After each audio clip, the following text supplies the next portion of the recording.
People were outraged. Too many. This was another O.J. Simpson moment, a case where the evidence screamed guilt, but the system balked. How could this have happened? The jury's logic.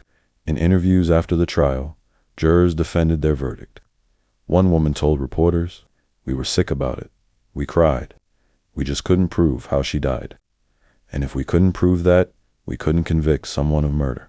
Another juror stated, "There wasn't enough evidence to find her guilty beyond a reasonable doubt."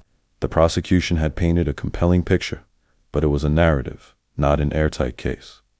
There was no eyewitness, no confession, no cause of death, no murder weapon.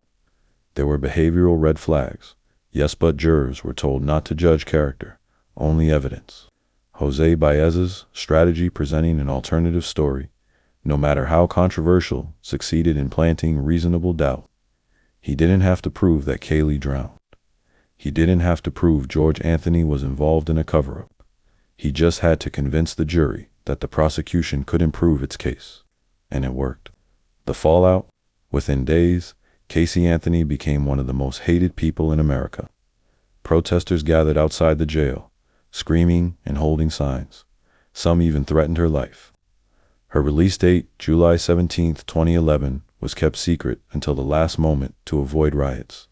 When she walked out of the Orange County Jail just after midnight, escorted by guards and attorneys, a small crowd booed and chased the vehicle into the darkness. TV helicopters followed the SUV for miles, like an O.J.-style chase without a crime. Casey vanished. She went into hiding, with Baez reportedly arranging for her to stay at undisclosed locations. She used aliases, wore disguises, and had no contact with the public. For nearly a decade, she spoke to no reporters. The public outrage never faded. What about George and Cindy? The Anthony family emerged, fractured, and broken. George Anthony denied every accusation made by Baez during the trial. He denied molesting his daughter. He denied helping to hide Caylee's body. He claimed Baez had destroyed his reputation and his family. In later interviews, George was visibly shaken and full of grief.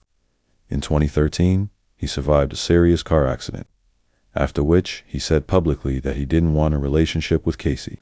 Cindy Anthony remained more complex. In interviews over the years, she oscillated between defending her daughter and holding her accountable. In a 2017 interview with Dr. Phil, Cindy admitted that she sometimes believed Caylee's death was an accident, not a murder. But she also struggled to forgive the lies. "I know the public doesn't understand, but I lost my granddaughter, and my daughter in the same month. What happened to Casey Anthony?"